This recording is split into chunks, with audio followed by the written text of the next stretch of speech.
What is up, everybody? Rocking the blue today. I feel fresh.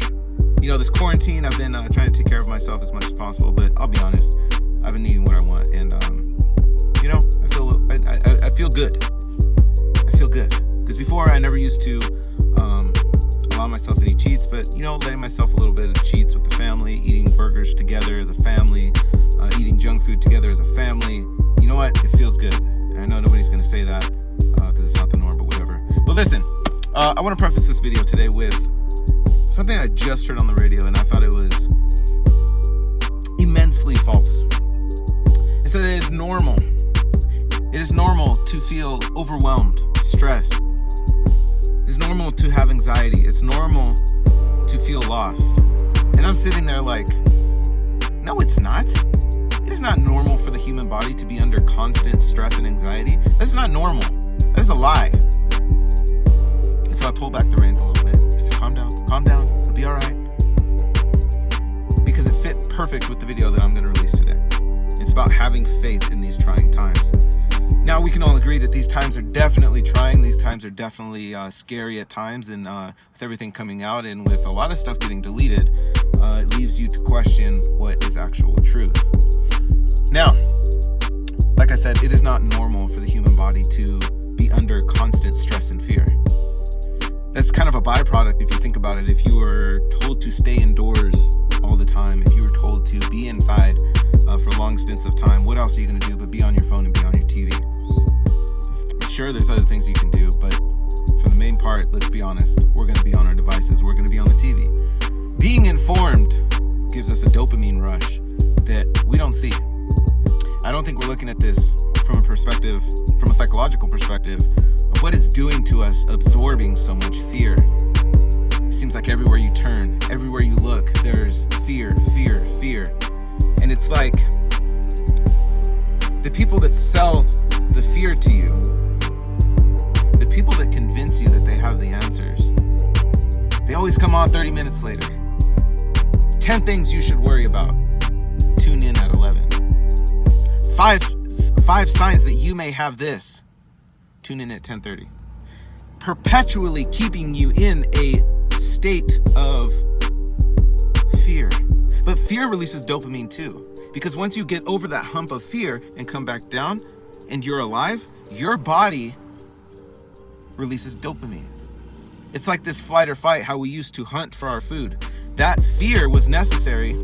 That adrenaline was necessary to combat a very real threat.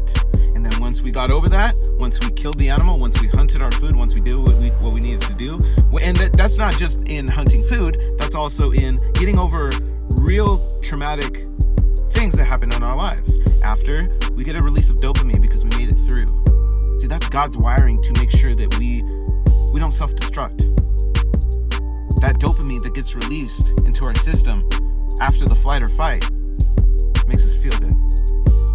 I know I'm getting off on a tangent here, but let's get back to the news. Constantly absorbing fear. And then when you get that antidote that they told you is coming in 30 minutes, you get that dopamine rush because you feel safer. You got to recognize this. When you're watching news perpetually, whether you think it's right or wrong, whether you think it's the right information, wrong information, whatever, you're being manipulated by the dopamine that's being released in your brain.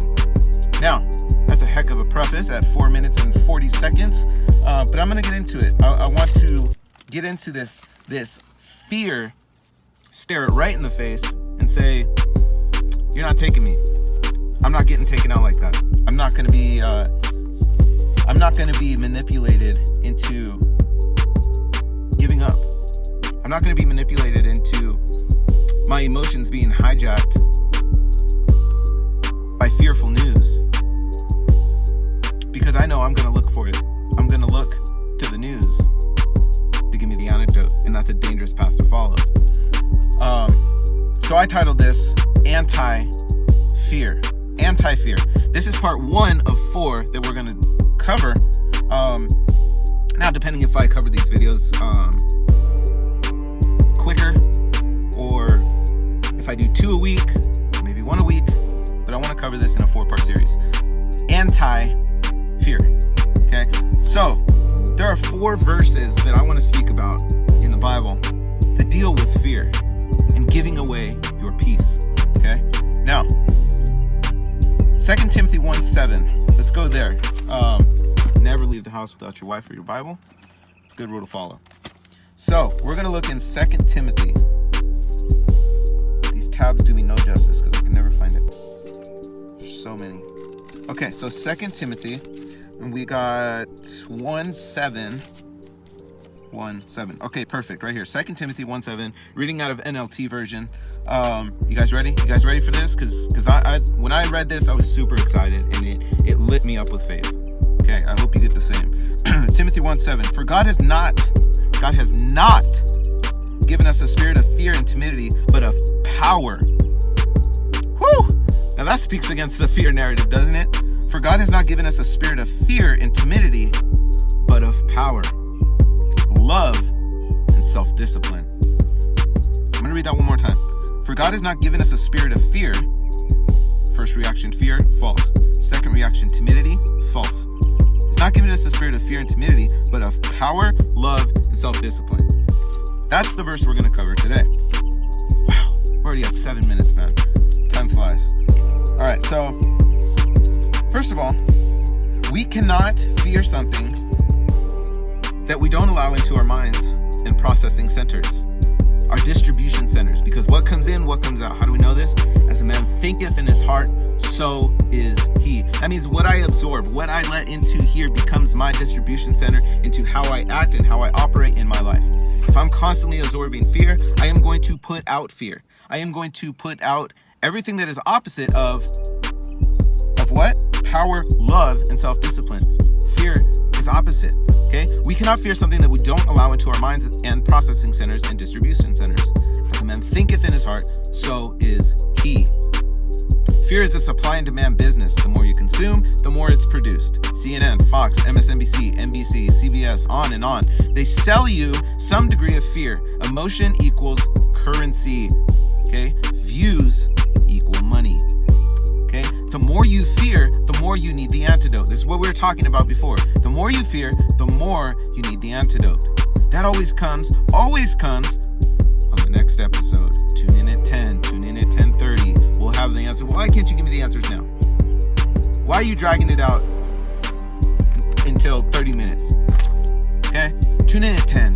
10 things you should look out for at 11. They lure you with the risk you never... Woo! This is crazy. Check this out. They lure you with the risk you never knew existed and then sell you the solution you never knew you needed. I'm trying to talk to somebody. Nobody's listening. I'm going to say it again, okay? They lure you with a risk you never knew existed and then sell you the solution you never knew you needed. It's perpetual. It never stops. But what did we read at the beginning of this text? 2 Timothy 1:7. God has not given you a spirit of fear. He didn't give that to you. This world gave that to you. You can take necessary precautions without being fearful. Now check this out, okay? I can have the worry. It's a normal part of life, right? Every once in a while we get worried. It is the constant worry that isn't normal. I can have the worry, but the worry cannot have me. Because once the worry has me, I am dependent on the world to give me the answers. And when we do that, we are not dependent on God and faith to deliver us. You can get your mask, your gloves, your sanitizer, as long as the mindset is not of fear, right? Take your precautions, do what you need to do, but don't be fearful, okay? You can get your gloves, sanitizer, as long as your mindset is not of fear, but rather precaution. A good way to eliminate fear is thankfulness. I thought that was mind-blowing because when we are thankful, we are not fearful.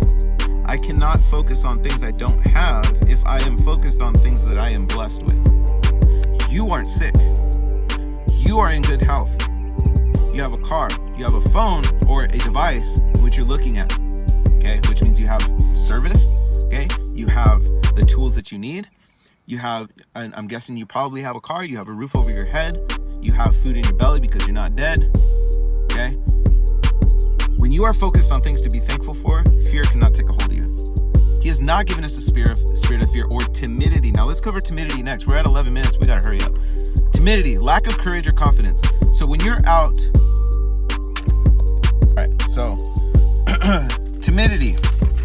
We're speaking on timidity now. He has not given us a spirit of fear or timidity. Timidity is lack of courage or confidence. So now check this out.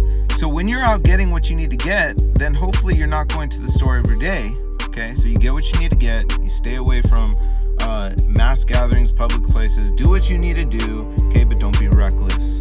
Okay, so hopefully you're not going to the store every day. You should be shopping with thankfulness. Now check this out. You should be shopping with thankfulness. Instead of saying, oh no, they don't have blank, you need to try to cancel that fear. Okay? And start thanking God for what you have in your cart. Okay, so don't throw away the whole grocery trip because they didn't have one or two things that you needed. You need to speak against that fear and ungratefulness and speak gratefulness and say, you know what, God, I didn't get A, B, or C, but thank you, Lord, for the whole entire other letters of the alphabet that you gave me. Okay, thankfulness. Now, thank God for what you have given, for what He has given. Okay? Thank you for meeting all of my needs when I don't see them on my time. So, Matthew 6:28-30. Matthew 6, NLT version, by the way.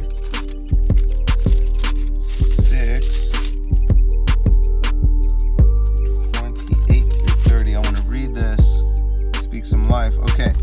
So, and why worry about your clothing? Look at the lilies of the field and how they grow. They don't work or make clothing, yet Solomon in all his glory was not dressed as beautiful as they. And if God cares so wonderfully for the wildflowers that are here today and thrown into the fire tomorrow, He will certainly care for you. Why do you have so little faith?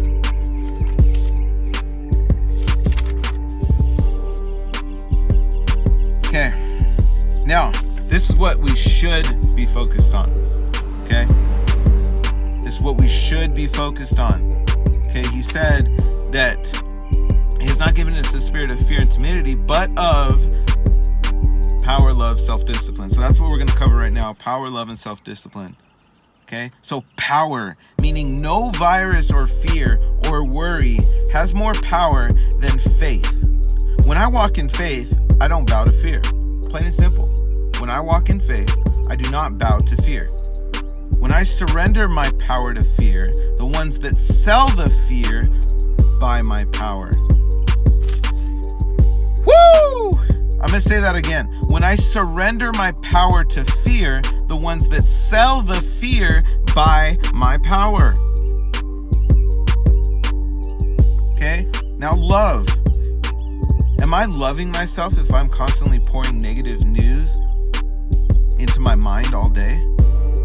Is that very loving to my body? I told you guys earlier, this is a word play of the century right here.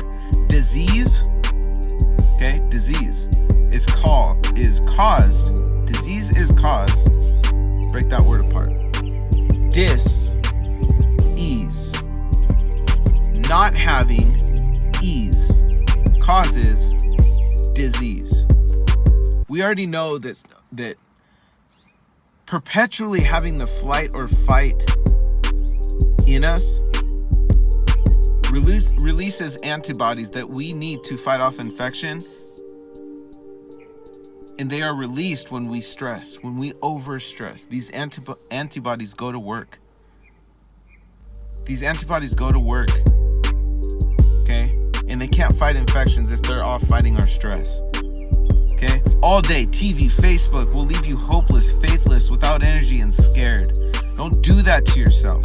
Don't do that to yourself. It's not helping, and you're not walking in faith. Love your body. It's not just about exercise, people. It's not just exercise that your body needs health and healing. Okay? So 1 Corinthians 13:7, we're going to wrap this up here. I'm in 2 Corinthians. We're on 1 Corinthians. 1 Corinthians 13:7. Perfect. Love never gives up, loses faith, is always hopeful, and endures through every circumstance. Okay? Love always protects, It always trusts, it always hopes, and as a result, always perseveres. Faith will always persevere.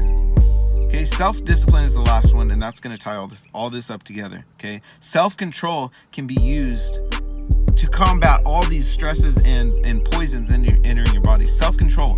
Watch what you consume. Okay, it's up to you. It's up to you what you consume, what you don't consume. If you consume bad food all the time, 24/7, okay, well, that's going to wreak havoc on your body, and it's the same thing with the stress that you're allowing into your mind. Watch your peace meter. Okay, it's up to you to discipline yourself and cut yourself off. Self-discipline in absorbing things of faith as much as you absorb in fear. I'm going to say that one more time. Absorb as much faith as you do fear. Okay? I'm going to reread Matthew 6:28 through 30 to close this off. Okay?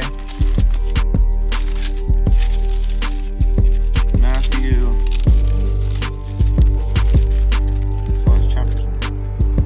6:28. All right. So, you need to be absorbing things of faith as much as you absorb things in fear. Okay? 6:28 through 30. And why worry about your clothing? Look at the lilies of the field. Why worry about materialistic things? Okay? Why worry about your clothing? Look at the lilies of the field and how they grow. They don't work or make their clothing. Yet Solomon in all his glory was not dressed as beautiful as they. And if God cares so wonderfully about wildflowers that are here today and thrown into the fire tomorrow, he will certainly care for you. Why do you have so little faith? Maybe it's because we absorb more fear than we do faith. And I think that puts us in a dangerous position of manipulation. Education prevents manipulation.